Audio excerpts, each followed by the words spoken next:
Sweet, my first time doing that. Hello, everyone. Name is Nate Latanzio, and I'm the co-chair of this meeting of the Youth Development Council's Strategy Committee meeting on May 28th, 2026 at 10:33 a.m. I call us into order. Hopefully that was right. Perfect. Um, Thanks. I'm Cord Bucher, Deputy Director, Youth Development Oregon. I have we've got a bunch of stuff on the agenda here. I'm going to probably do a lot of presenting, but I will be doing my best not to talk the whole time and eagerly we'll seek the perspectives and input from everyone who's here today. Um, I see the agenda here, so I'll kind of say quickly what we're going to talk about. Strategic plan updates. I'll do a really quick just overview of some of the work that's happening in the plan right now for folks. Um, and then talk about the messaging tools. Is something we shared last time we met, and we've kind of got a proposal for how this might look based on the feedback we got from you all last time we met. Um, we wanted to talk about retreats. So we've got the full Youth Development Oregon Council and Division retreat in November, but the staff is going to do a retreat in August, and we wanted to take some time to just like get input from you all about what we should be thinking about when we're going to use this retreat, staff retreat, to plan for the full retreat. So we wanted to talk about that. We'll have another strategy committee meeting, maybe two before the actual November retreat. So there'll be some more focused discussion of the retreat as we get closer. It's right now, it's about 6 months away, but never too early to start planning for that. We've got kind of just a question we want to bring up again. Um, it's called the Policy and Procedure Manual. It's essentially our YDC bylaws. And we wanted to talk about that a little bit. Try to schedule our next meetings because we just scheduled for the current year, which I guess we're doing it essentially on the program year, so July through June. So we don't have anything scheduled, and wanted to make sure that this sort of like this week within the month before the council meeting still works for everyone, and we can lock those dates in. Um, One other thing that didn't make it on the agenda, and there's a lot here, so I don't know if we'll get to it, but something that we have not done yet in this committee is we don't have a committee charter, which is really just a statement of purpose for the committee. Um, and we done a little bit of, I mean, we had one for the sort of the committee that preceded this one, the Policy Rules and Research Committee. Some of the stuff that was in that charter probably is not fit for this committee. And so I've drafted something that's kind of based on the old one, but I think it needs a lot of work. It needs feedback. That I think is something that deserves some discussion, and I want to try to get through what's on our formal agenda, but I'll just mention that we might follow up with folks about the charter if we don't get to it today. But the director has asked that all committees have their charters updated at least by November. So we're gonna work on that as we're able to. Is there anything else that anybody wants to make sure we touch base on that's not here on the agenda?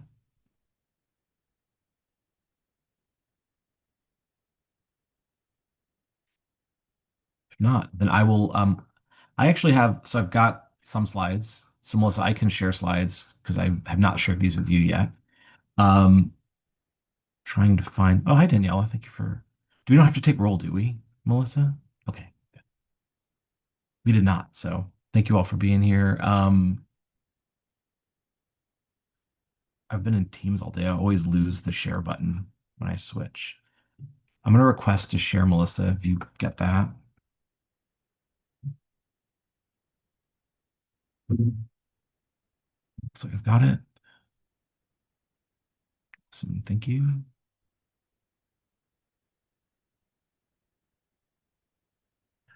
Um, I'm just gonna do it I'm not gonna do presenter mode. I'll just do it this way so I can kind of move around easy.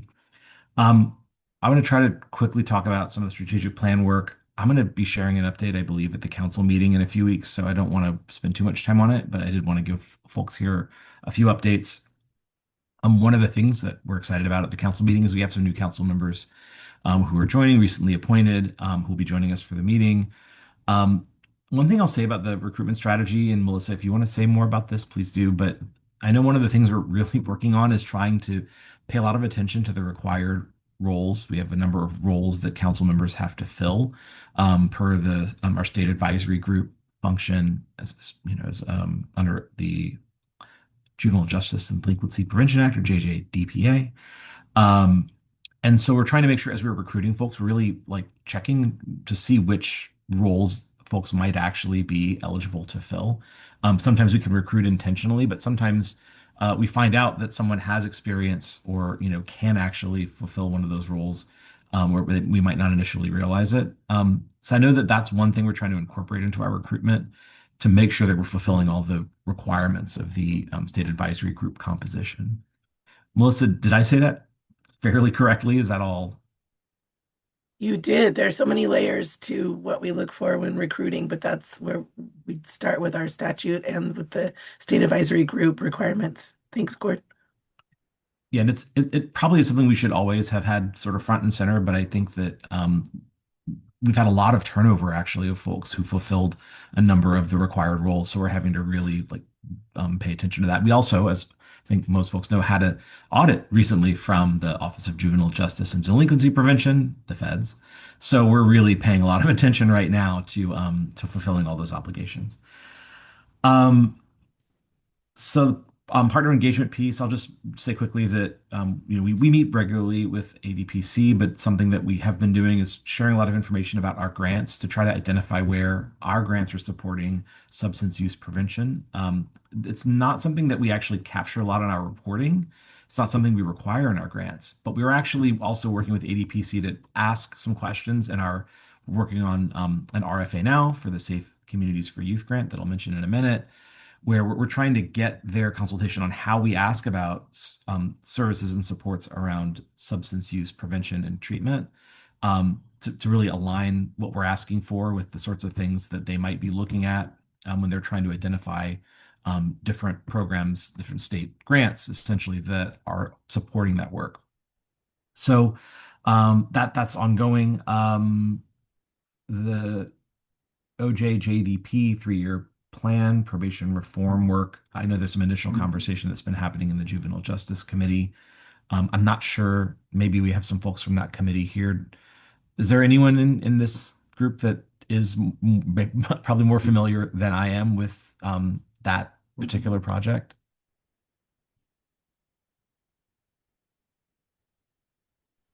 I'm in the committee, but I wouldn't say that I know more than you. You probably Still new, learning all the things. as far as I know, Nate, it's just started, right? This is just a beginning stage conversation. That's right. This is Anne speaking, Okay. and but we just started speaking about it, I think, one of the last couple of meetings. Okay. Thank you, Zan. So the one of the things that we had thought might be on hold for a while, but we expected some budget cuts that did not come, and so we've been working to do some redesign of our violence and gang prevention grant. We presented the process to the council at the last council meeting, and that was approved. So the Safe Communities for Youth grant is getting ready to launch. We've essentially drafted the RFA and have gotten things back from DOJ, our legal sufficiency review. But our procurement person who has been working with us is actually out for a week. So when she returns, we're pretty much ready to launch. So we're looking to make final adjustments and get this RFA open in June. We'd hope to have it out in May, but unfortunately we weren't able to quite achieve that goal. But we're pretty happy with what we've developed to try to really refine this grant. And again, this one is really focused on community violence prevention intervention. And we've done some work with other agencies that have done similar grants with DOJ and OHA to try to align some of the language and some of the goals around community violence intervention with the things that they had developed and have been making grants for. We'll also be able to work with them. There's, I think, a lot of organizations that had received, there were some short-run federal funds that like Future Ready, there was ARPA funding for community violence work that DOJ was distributing, and that funding is sunsetting. So we think there are a lot of organizations that we may actually be getting interest from for Safe Communities for Youth. So we're really curious to see what the response is. But that's about to launch. youth-led grant making, there will be a whole presentation at the council meeting. And so I think we've made a lot of progress. Nate, I know you're involved in that, and I think you're going to be co-presenting. I don't want to put you two on the spot, but if you want to share anything, please do. Yeah, hello everyone. Nate speaking. Nate Latangia speaking, as I need to remember to do that. Yeah, no, so essentially it's just going through the process and just sharing like just the overall concept and just all of the infrastructure that's come behind it now as we've been just preparing this idea of doing like mini grants, I believe up to 5,000, correct me if I'm wrong, but I believe that's what we're looking at. And for existing grantees that have already, because it just helps in terms of like insurance requirements, it just makes it possible to do that, to get dollars out the door, but they're specifically for youth-led projects. So if it's like something within like I don't know, like a drop-in center, and they want to do like a mural or they want to do other, it can be a whole lot of variety of things. That's kind of the cool piece of it, is it isn't like the focus, it's essentially the focus area is projects led by young people, but within that it is pretty broad. So the hope is that can be pretty encompassing when it comes to the variety of different ideas that'll probably come up from folks that are funded through grants. So yeah, that's I would say will be that'll be I think most of what the presentation's about. Yeah, thank you, Nate. This is Cord Bucher again. I'll just say that I know that a lot of work has been done to try to figure out how to do this with a fairly short timeline, and it's a really unusual grant by ODE standards that the agency does not make a lot of micro grants like this. So I think a lot of thought's been put into how to do it, and I think we'll learn from this one, and we'll be doing it again in a year or so. We're excited to bring this to the council. Impact briefs. So this was something that we talked about at last November's retreat, and we were going to present it at this council meeting, but there's a lot on the council agenda. So I'll just say that what we're developing is essentially a report focused on the work of our grants, where we're going to essentially identify a focus area. So I think the first one will probably be just on partnerships and relationships between programs and how that contributes to the work, and highlight examples of whatever the focus of that particular brief is across all of our different grant areas. So we're developing a template and a process for gathering the information, and our plan is to actually start publishing these kind of in an off cycle from council meetings. So I think the council sometimes gets a lot of reading material right before the council meets, and our plan is to put these out to the council.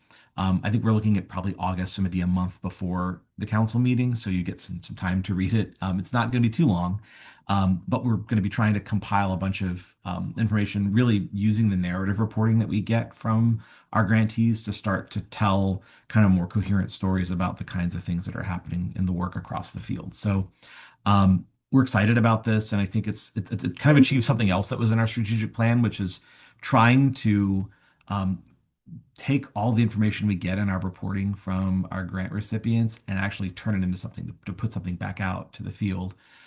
So the council is definitely an audience for this, but it's also something that will be a publicly available document, and we're excited to start putting this out just to show more about the impact of the work.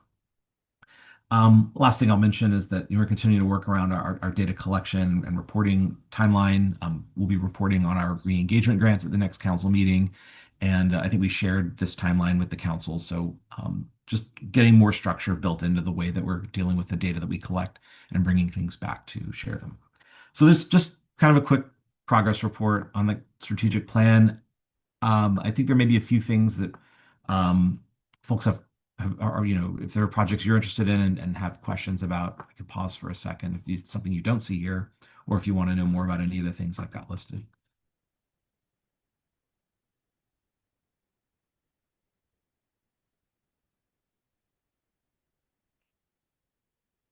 Okay, I'm going to move us to the messaging tool. We'd shared this with the committee last time and got some really helpful feedback. I think we were working really on an elevator pitch for Youth Development Oregon. And I think, pretty accurately, what we brought I think, noted as being probably too much. It was pretty wordy. And I think what we're really trying to get at is something that is a little bit more user-friendly, something that ideally for council members, for staff, for us to be able to easily have kind of a quick response for when people say, "Who are you and what do you do?" I'd shared some of this with some members of the committee, but I'll share it here today. What we've come up with is something that we think might work as sort of an adaptable description.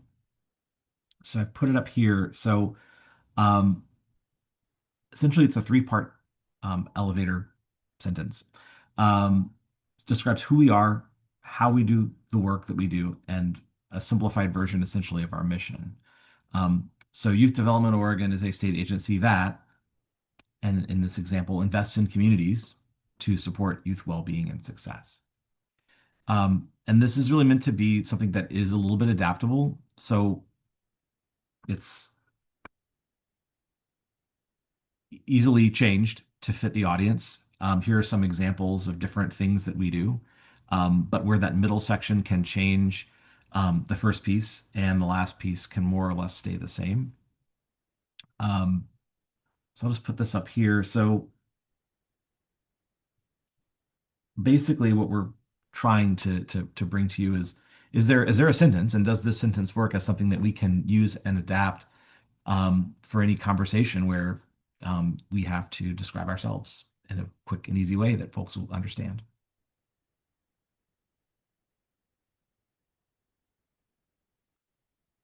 I know I'm new on council, but I love this format and I love the way that it could also then one version could be, collaborates, convenes, and connects or fills gaps. Like you could take those word pieces as another like summary statement as well.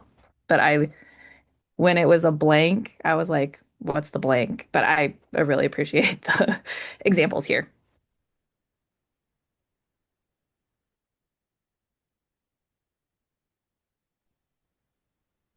Thank Zan you, speaking. Bethany. Hey, Zan. Well, what I like about it is that the first one, the YDO is a state agency that collaborates with communities to support youth well-being and success. And any of the other statements can be kind of supplemental to explain, well, which communities, the juvenile justice system or community partners or workforce system, federal partners. Yeah, so community is a big umbrella. Yeah, thank you, Zan. Yeah, I think there is that. I don't know if I have that one actually now in this. It's not on this slide, but yeah, I think an early version of this that the starting point was collaborates with communities. Yeah, And then I think I've got invests in communities. We went back and forth about this a bunch um, because we do both. yeah, yeah. I think you're right. You do both. And with the one community or one that is missing here is parents and families. Right. Yeah. I think we were thinking about, I thought about like different audiences. Now this was just something that I had done to kind of think through like what would be the different terms we might use. Hmm. Um, but these are, this isn't really necessarily, I think one of the ones that I was not sure about, and I thought maybe this might be a youth committee question, is like, what would be the best way to describe it to a young person? To a participant in a program, for example. Because even though I think that we've tried to simplify the language, this stuff is still a little bit agency-ish, agencies. Um, and yeah, I think for families as well, like how might we better describe ourselves? I think there's still some examples that we haven't quite hit on yet, but I think we could use this model to still the structure I think could still work.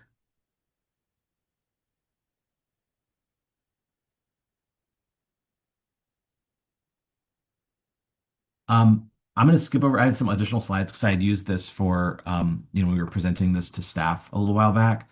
But I think the question that I have is if this is something that the committee thinks is at least a good start, um, what we'd like to figure out is how to maybe bring this to the council. Like, what would be the best way for this as a messaging tool to be presented?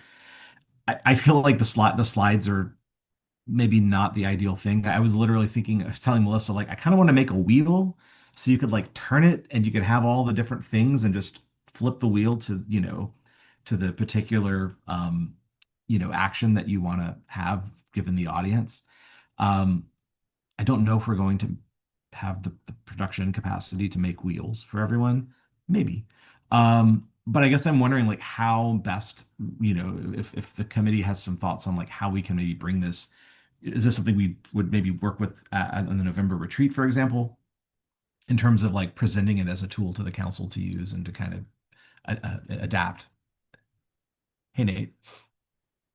Hey, Nate speaking. One of the things that's coming to mind in terms of presenting it, I don't think like at like a next meeting or like the next meeting down the line, I don't think I feel any particular way about how we do that. I think a wheel could be cool. If we wanted a digital thing, I can always send you a link. There's like a I think it's like spinnerwheel.io or something like that that lets you do free ones. But in terms of like where I feel like this would be really helpful is like onboarding for new council members. I think this would be something that would be really important to have involved with that because not only does it help you speak to it, but it also just helps you understand the different things that it does. I mean, I'm learning here too, and I've been doing well, I haven't been here very long, but still learning as we're going. So yeah, I would say that's one place I would say like definitely would be great to have that involved, even as slides or whatever format. I don't think I feel any particular way about.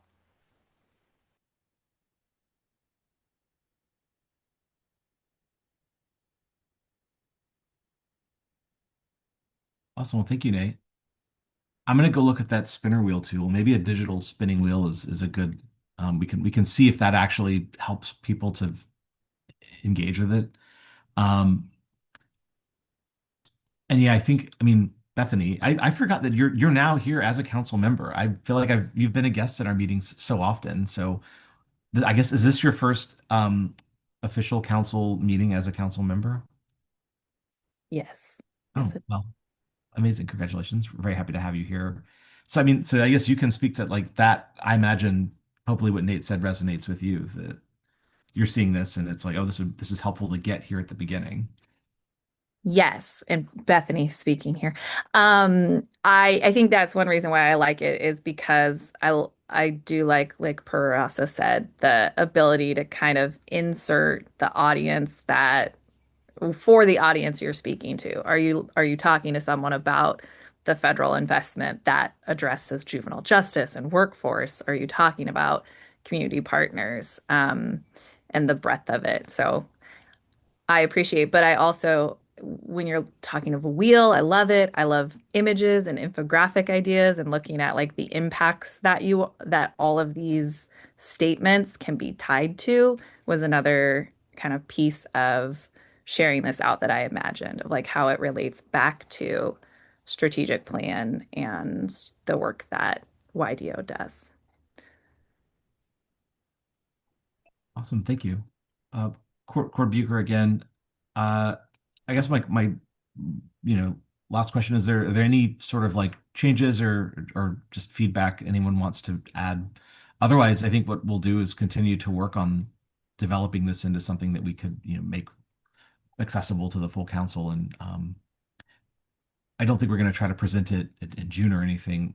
I might just share a little bit about this, but I think that we could make tools available either in an ongoing way or we could try to spend some time with it in November.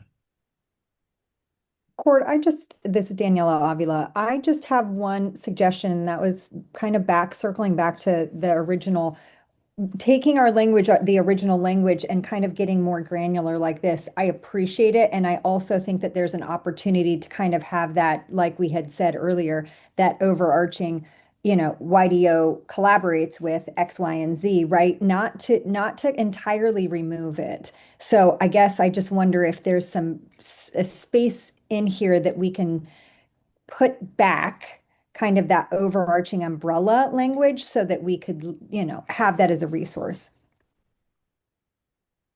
Sure. So like I think kind of like the more like the bigger phrase, like I think we had like collaborates and invests in communities and agencies. Like I think there was like a bit of a longer one, but kind of was more all encompassing. Yes, that would say like, here's what we do, and here's the granular of what that looks like, the agencies or whatever. And or at least allowing for people historical context for that to continue on, right? Okay. Hey, Zan, I see your hand. Hi, Zan speaking. I I think I'm thinking along the same lines, and I really like the um, YDO is a state agency that collaborates with communities to invest to support youth and well-being and success. Sorry, I'm reading it on my phone, and the font is tiny. Um, and I like it partly because it does encompass a lot. It's the broadest umbrella, and I also kind of think it might be a good tagline. You can just say, um, investing in communities to um, support youth and well-being and success, and that it really describes a lot of what the agency does. And it could be on our policy briefs, or it could be something that just kind of gets instilled in people's brains.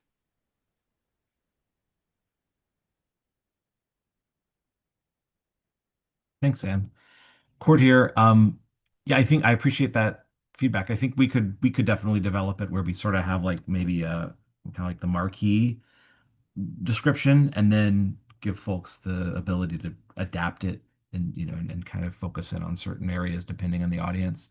And even I think trying to make it a little clearer, like when you're talking to this, this entity or this person, this is some of the things you might say to just, I mean, we don't want to be too prescriptive. And one thing we didn't want to do is say, this is what you have to say to this person.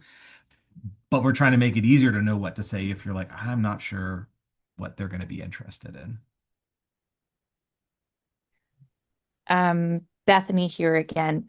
All of a sudden, I started going. So if you take the like central YDO invests in community collaborations that support youth well-being and success by convening community partners, by supporting workforce systems, by engaging with juvenile justice, aligning with.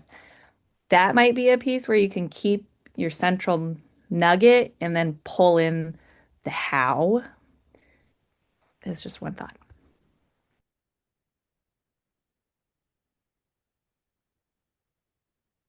Thanks, Bethany. I think that would probably work to essentially say YDO is a state agency that collaborates with communities to support youth well-being and success, and then by investing in community-based organizations, by supporting local re-engagement efforts, by and that's I think is that essentially like the idea.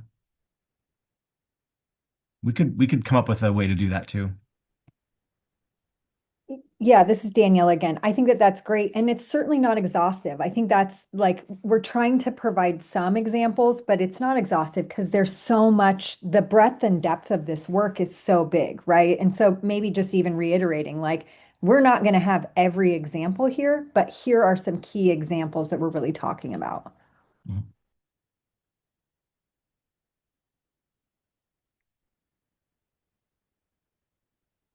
Court here.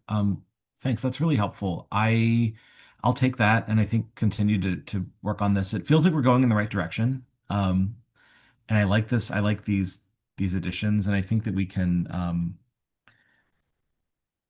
figure out. I think what I'll do is try to incorporate that and update this, and maybe I'll talk to Brian about if we can in this strategic plan update at the council, maybe just share at least some of those ideas again with the full council and see how folks just respond to this concept generally, and then we can figure out how to like I don't know, create a tool, whether that's something that we send out to everyone or if we do, offer a training or what. I don't know if people want to sit through a video, but we'll find something. If not a digital spinning wheel, we'll come up with something.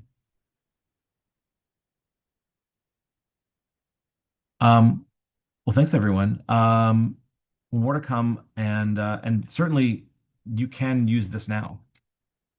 Like if this gives you some inspiration for when you're talking to folks about what we do, it's there for the taking and the use. So I don't think it's, we're just trying to make it more user friendly, but certainly if you're I think if you want to say that we support youth well-being and success in whatever way, we would welcome that.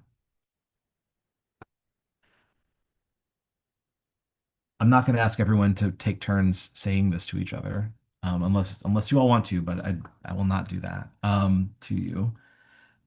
but instead I'll ask a couple of questions about the retreat. Um, we've not actually done a staff retreat before.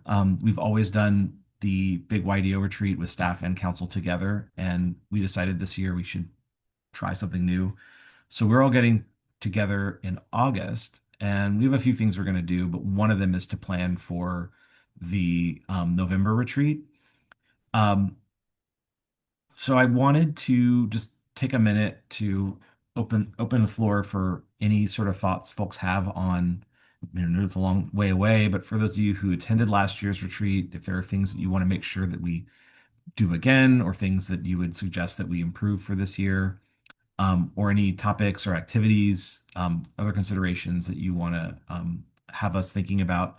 One of the things that we'll do in our staff retreat is start to plan for the November retreat. And we will, I think, probably, I think in August, we probably have a strategy committee meeting right around the same time. So we might talk more about this then. And we'll have a strategy committee, I think, in October. I actually we don't have anything scheduled, so I've got to figure that out. That's probably the last topic. Um, but we wanted to, since the staff is going to meet in August, we thought it was a good time to check in with you about this and just get your thoughts on the November retreat. Any recommendations or thoughts on that?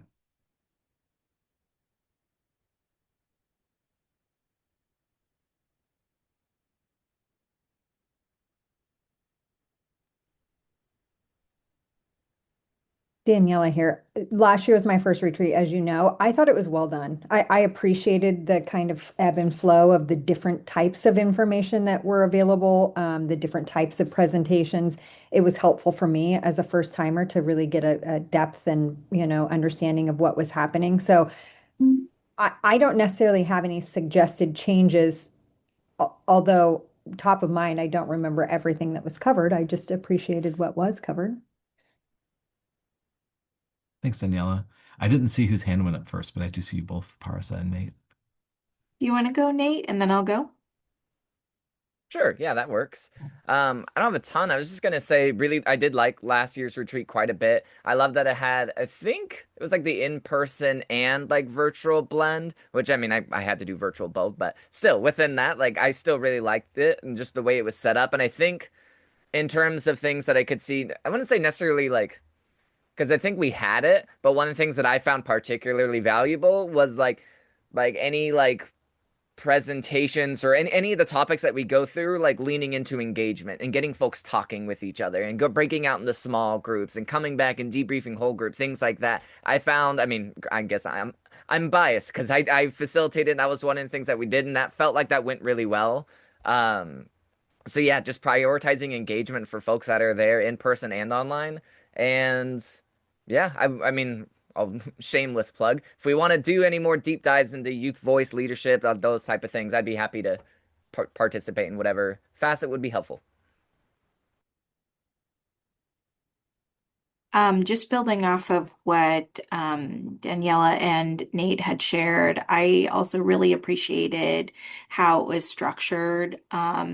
So having opportunities for whole group engagement and smaller group and for folks in the room, I love that we were moving around a lot and it wasn't an extended like sit and get. And the questions for engagement, I felt like helped folks participate no matter how long they've served on the council.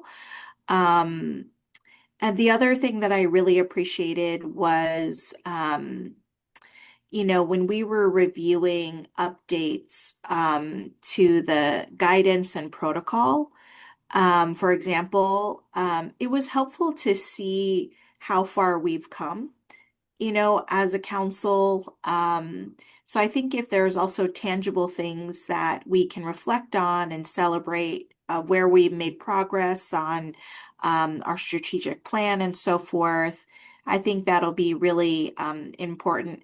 And one thing we forgot to do that I hope we build in the schedule is we need a group photo. We forgot last year. We needed a group photo. We had great turnout. So we'll just want to make sure that's on the agenda to make sure that we do it. Thanks, Parsa. That's a good reminder. No, that's helpful. I mean, I think one thing that we have had a little conversation about is whether to do, I think we are planning to do again 2 days, which we've done for a while now. And whether to do like basically like 2 days in person and just have hybrid options. Um, it did seem from the feedback when we did an evaluation after last year's. I mean, no one was like, I didn't like the virtual day. But I think that I think the in-person day was the first one, and then the virtual day was the second one. And I think that the doing the in-person day first, there was a lot of energy. I wasn't there in person, but I think that I think there wasn't like we got negative marks for day two, but I think that some people kind of felt like maybe we lost some of that momentum. And so either to do the virtual thing and then the in-person thing, or to just have it in person both days. And then if folks can't make it for one or both, they can be there virtually. Parasa. Cord, building off of that, if at all possible, I think it would be great to have both days be in person. Um, just because that face-to-face time is super valuable. As I'm reflecting on that second day where it was all virtual, engagement was different, right? And I want to make sure that for folks who are coming in as our presenters, that they have our full attention and engagement. And I think if it's possible to do a second day or maybe a half day in person for that second day. Maybe it's a 1.5 day retreat because I do know some folks travel really far, and depending on the timing, right, we want to make sure folks have ample time to get home safe and so forth. So just something, wanted to add my 2 cents there as well, on whether or not we would have a second day be virtual or in person. Thanks, Parsa. This is Cord. I think we can, I mean, my guess is the only constraint might be just location and finding a place where we can, be for 2 days, but we've been able to do that in the past. So that's helpful feedback. One thing I'll say that I think, in terms of I guess the cycle of strategic plan that now we're kind of well underway. And so last year, we had a plan and we did the retreat was sort of a lot of the topics were sort of built off of things that were within the strategic plan. I think we might do that again, but I think we also may be at a point where we're probably at the stage where the things in the strategic plan that have not really that haven't moved. I think it's probably one thing that I think should be part of the retreat would be to kind of look at what in the plan hasn't really happened yet, and then determining like, is this still important? Is this something that we need to kind of is it sort of reframing it or rethinking it to get it going? Because I think that probably the next retreat would be where we would start to think about what we want to do in the, probably let's say that would be November of 2027. So we'd be putting things together for like a maybe 2028 or 2029 strategic plan. So we're kind of at the point where it's, I think celebrating successes is important, and I think we'll probably have some new things that are underway by the time we meet in the fall. But one thing that I did think we probably want to have on our radar is like what stuff has sort of fallen by the wayside, and then evaluating if does that project still make sense this far down the road. So I just wanted to mention that as something that I was thinking about.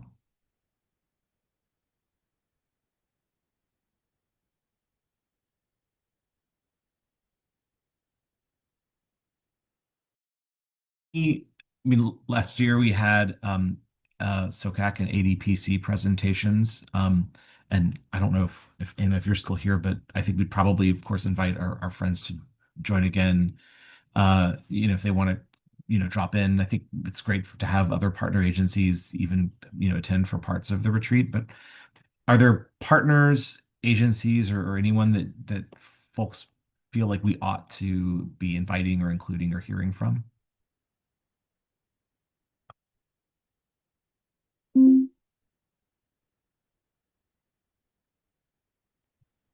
Bethany Tramer here. I wasn't at the last retreat, but with that question in mind in particular, I would say yes to whoever everything you just said, making sure ADC ADPC.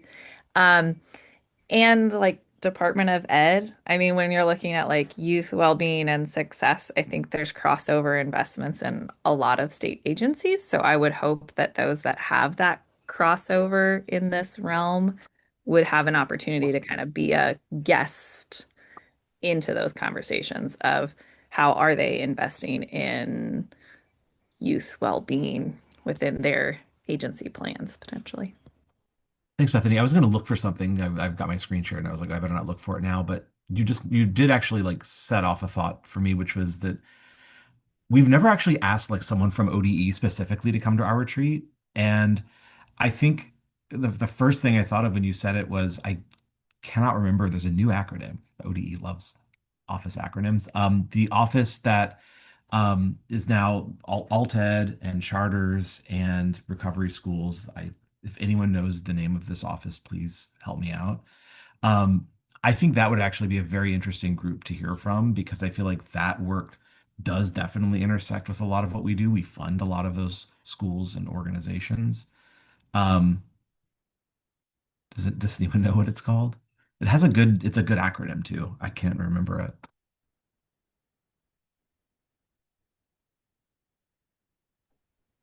I Must should not. know, but I don't have it on the tip of my tongue. Um, I I do recall a presentation I've heard at a different meeting from someone who helped supported their recovery schools program and alternative ed. So I'll try to track that person's contact information too, Cord. Yeah, I'm having like I've lost all my names. This is Court again. Sorry. I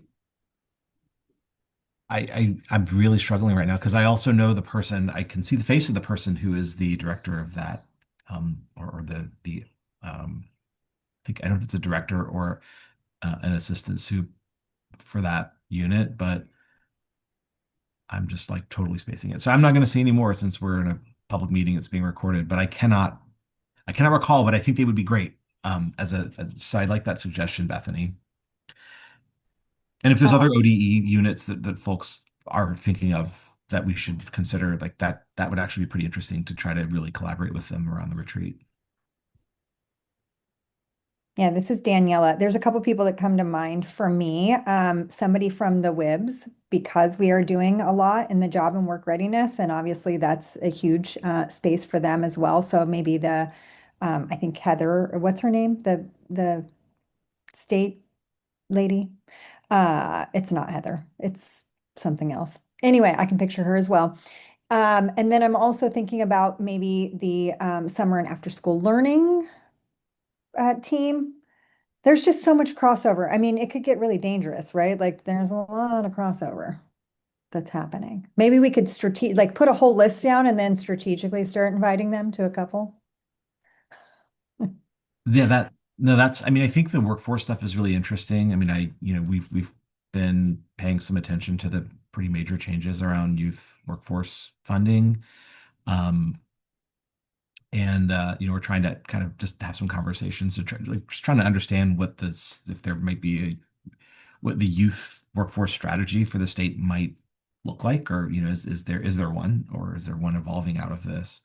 And we'd like to be a part of that conversation. And so I think talking with workforce partners could actually be very timely. Hi, Nate. I see your hand. Hey there. Yeah, I just wanted to pop in and share one person in particular that I think could be like a really great to connect with, or just overall the program they coordinate. Amy Hodges, I could be Hodge or Hodges. I apologize if I'm getting that wrong. But at ODE, coordinates a youth advisory council. We just recently did a convening of different youth advisory councils, like folks that are coordinating them in the state and got together and we're talking. And I feel like this could be right up her alley. Yeah, thanks for the contact in the chat.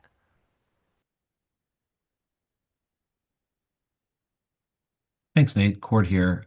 That's a great suggestion. Yes, I think that kind of to your earlier suggestion, Nate, around just youth leadership and youth engagement. I think Amy could be a good contributor as well. Um, sorry, I'm trying to get back to this. Okay. Um, I think you've helped me a lot with those are all really terrific suggestions. Is there anything else anyone wanted to just put on the table for? We're really at an early stage here again, and we'll have plenty of time for more input and ideas. But since we're planning for some discussion of this in a couple of months, I wanted to just get some feedback from folks. So thank you. I'm sorry, Bethany here again. I'm sure this was part of, and that it is part of the agenda, but potentially reviewing like the unique structure that YDC has with YDO within this context. And I think just to reiterate, like the crossover that YDC has with so many investments that actually touch more than what YDO is in charge of. So maybe just kind of reviewing or thinking of how that plays into the strategic priorities of the Youth Development Council and the investments that come from other agencies. Does that make sense? Because like Corey, YDC is really only in charge of recommendations for YDO, right? But when you're talking about investments for the best of youth well-being, like we just discussed, right? Like everything that ODE does and everything in workforce development crossing over to youth and OHA. So I don't know. That is probably more of like a staff retreat question and how that could become part of reviewing what YDC charge is. thanks, Bethany. This is Cord. If I understand, like maybe like where does our funding and what we do fit into the bigger context of like state or even broader like youth development funding generally? Yes. Yes. And as a new council member, maybe I'll get this in some sort of 101. Um, that the YDC is a council that has this purpose, and that purpose crosses into like the strategic plan that we're in charge of, and how does it align with ADC, Alcohol, Drug, and Policy Commission, with Department of Ed investments, with HEC. Got it. Yeah, I think I kind of get what you're asking. Like just so like our piece within the broader piece and maybe more context just around like what our funding is and how it intertwines with other funding and other agencies' sort of purviews. I think so. Bethany here. Yeah. And that maybe this is another better conversation offline, but I think if we're talking about bringing in all these other people that cross over with just reviewing what the council itself, what the work we are charged with is, and how that is unique from potentially other agency investments. Got it. Court here. Yeah, and I think something that could be helpful too is like in some cases we like with ADPC we have a statutory obligation to collaborate with them, whereas with other partners it's very informal. So just kind of those sorts of things, like what do we have to do? And some partnerships are more maybe strategic. We're like we should work together because we have similar aims or populations we're serving.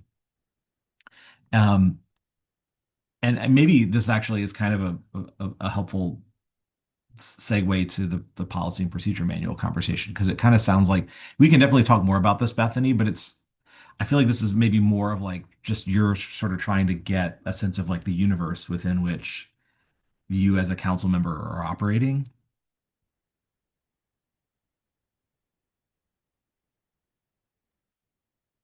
I think so. And it's Bethany here. Uh, that like at the end of the retreat, being able to circle back to say all of the pieces we heard today intertwine with the work of YDC because we have this charge and our parameters are this, but here's actions that are continuing to move our strategic plan forward.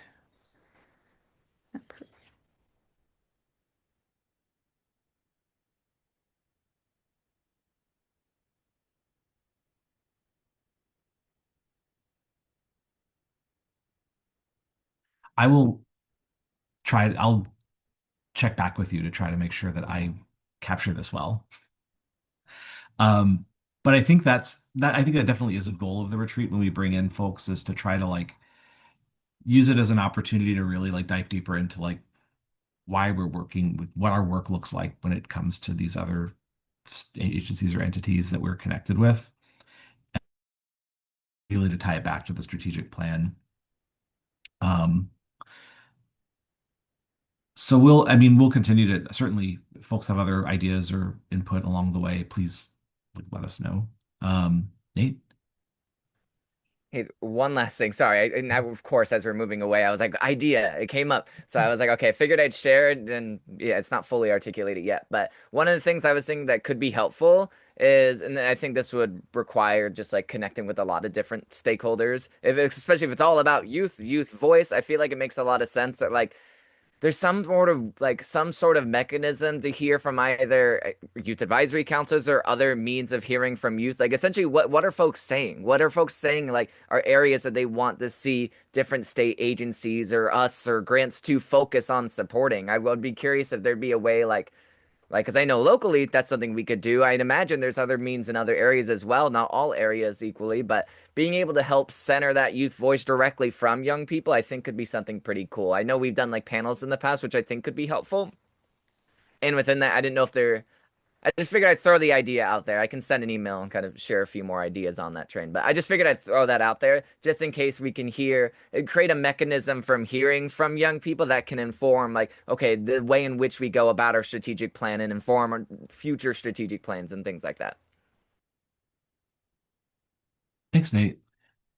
Court here. Yeah, I know that we've started to do some youth panels as part of our convenings, and I think we'll have another round in the fall. And maybe I can talk with Paul and Sally about how we might try to like, are there ways that we can connect those things that we can try to like use that as an input to really give us some youth driven guidance in our thinking or questions we might ask those panels. But yeah, if you want to share more about what your ideas are there, Nate, that would be awesome. Yeah, Nate, Bethany, and anyone else, like please, like if you want to give us more thought or direction on this, like we'll be working on it. We have about 4 minutes left, and I think we have one more thing, which we're gonna, I think, really just sort of. I will, Melissa. I think you're there. I don't want to put you in the spot to talk too much, but we brought this up, I think, the last meeting, and we wanted to kind of see we have a need to update our council, what we call the Policy and Procedure Manual, which is essentially our council bylaws.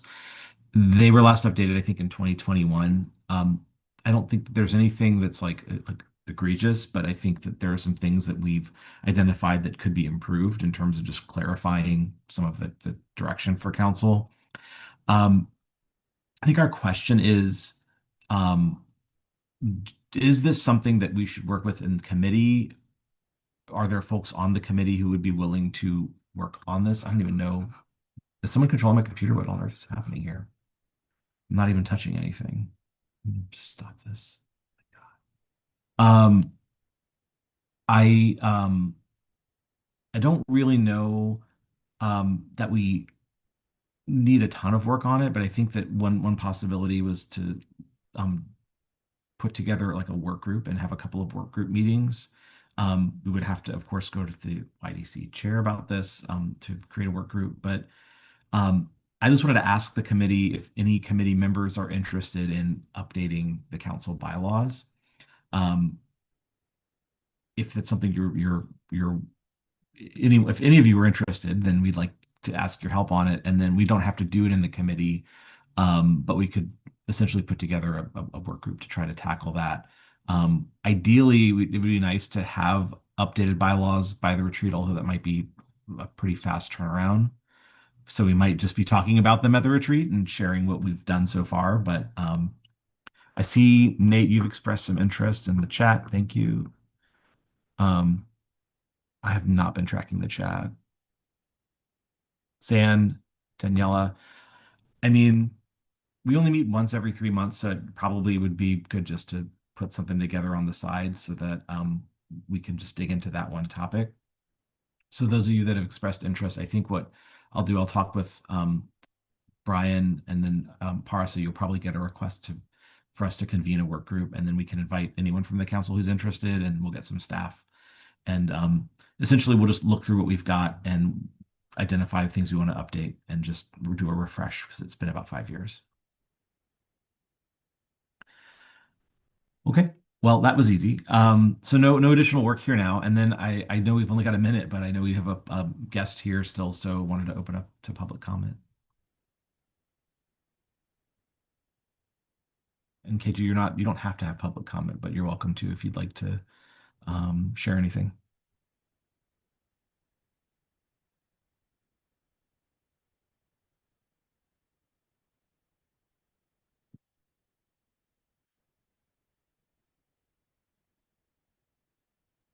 And if not, then I think that covers everything we had on the agenda.